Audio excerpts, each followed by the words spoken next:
서울의 주요 재건축 재개발 사업지는 건설사들이 치열한 수주전을 펼칠 정도로 공을 들이던 곳이었습니다. 하지만 최근 분위기가 달라지고 있습니다. 이 원자재값 상승으로 공사비가 급등하면서 짊어져야 하는 리스크가 커지자 건설사들이 오히려 사업할 곳을 고르는 상황이 발생하고 있습니다. 부동산부 신동훈 기자와 자세히 얘기 나눠보겠습니다. 신 기자, 불과 반년 새 좀 상황이 크게 뒤집힌 것 같습니다. 현장 분위기 요즘 어떻습니까? 네, 맞습니다. 일단 지난해 가장 핫한 수주 지역이었었죠. 지난해 말 서울 용산구 한남 2구역 수주전에서는 이 대우건설과 롯데건설이 치열한 수주 경쟁을 펼쳤었는데요. 말씀하셨던 것처럼 원래 서울의 대규모 정비 사업지 같은 경우에는 국내 건설사들이 수주에 상당히 공을 들이는 알짜 사업이었습니다. 하지만 몇 개월 사이에 분위기가 정말 확 바뀌었는데요. 이 서울 대규모 정비 사업지마저도 이 건설사들이 선뜻 나서지 않는 모습을 보이고 있습니다. 아무래도 이 주택시장 침체 속에서 수주 경쟁에 들어가는 비용도 만만치 않은 터라 무리해서 뛰어들지 않는 것이라고 일단 업계에서는 이야기하고 있습니다.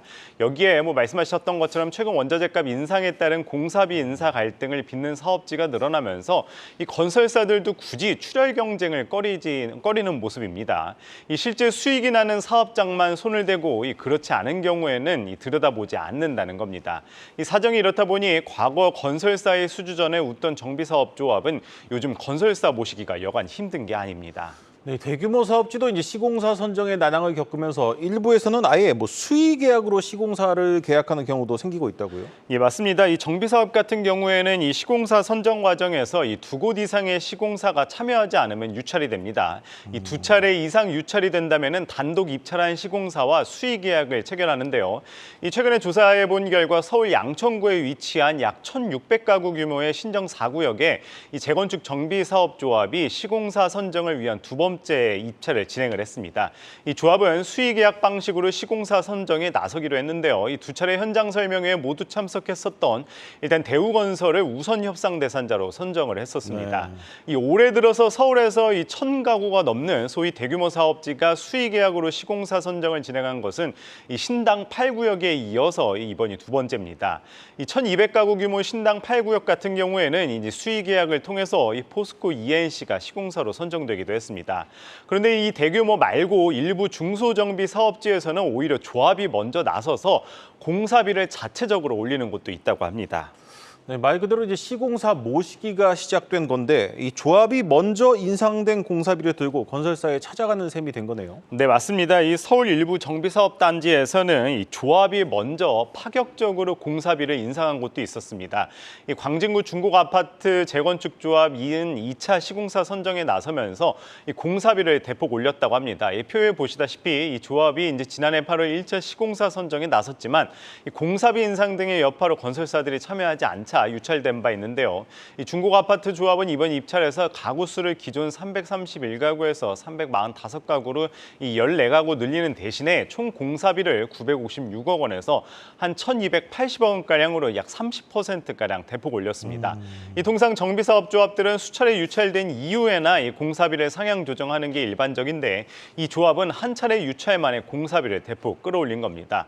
또 다른 일례로 영등포구 물레동에 있는 남성아파트 재건축 조합은 지난 4월 진행한 5번째 시공사 선정 입찰에서 공사비를 종정 평당 525만 원에서 719만 원으로 올렸는데 단 한 곳도 웅찰하지 않았다고 합니다.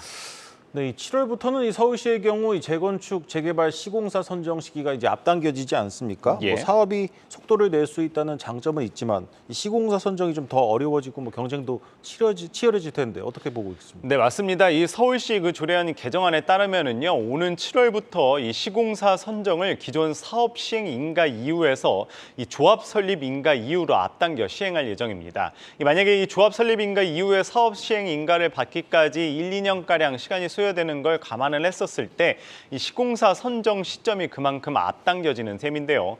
이 현재 이 서울 시내 조합 설립 인가를 받은 단지가 약 116개로 이들 중 상당수가 이 7월부터 시공사 선정에 당장 돌입할 수 있게 되는 겁니다. 이 시공사를 조기 선정하게 되면은 이 사업 추진 과정에서 발생할 변수가 줄고 또 과도한 수주 경쟁이나 불필요한 이 비용 출혈 등을 막을 수 있다는 장점이 있습니다.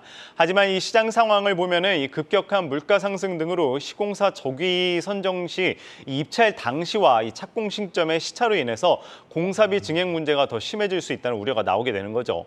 이렇게 되면은 결국 시공사 선정에 더욱 어려움이 커질 수 있다는 지적도 나오고 있습니다. 이렇게 되면 이제 사업성에 따라서 이 수주 양극화 현상이 좀 불가피해지는 것 아닙니까? 예, 맞습니다. 이른바 이 돈 되는 사업만, 이 돈 되는 사업장만 건설사들도 수주에 뛰어들 것으로 보입니다. 이 반드시 따내야 하는 상징성이 있거나 또 주요 거점에 있는 사업장에서만 수주가 이루어지고 수익성이나 사업성이 떨어지는 곳 같은 경우에는 외면받을 것이라는 우려가 나오고 있는데요. 이런 현상이 이제 계속 반복되다 보면은 자칫 주택 공급 차질로 이어질 가능성도 있다는 의견도 제기되고 있습니다. 네, 잘 들었습니다. 부동산부 신동호 기자였습니다.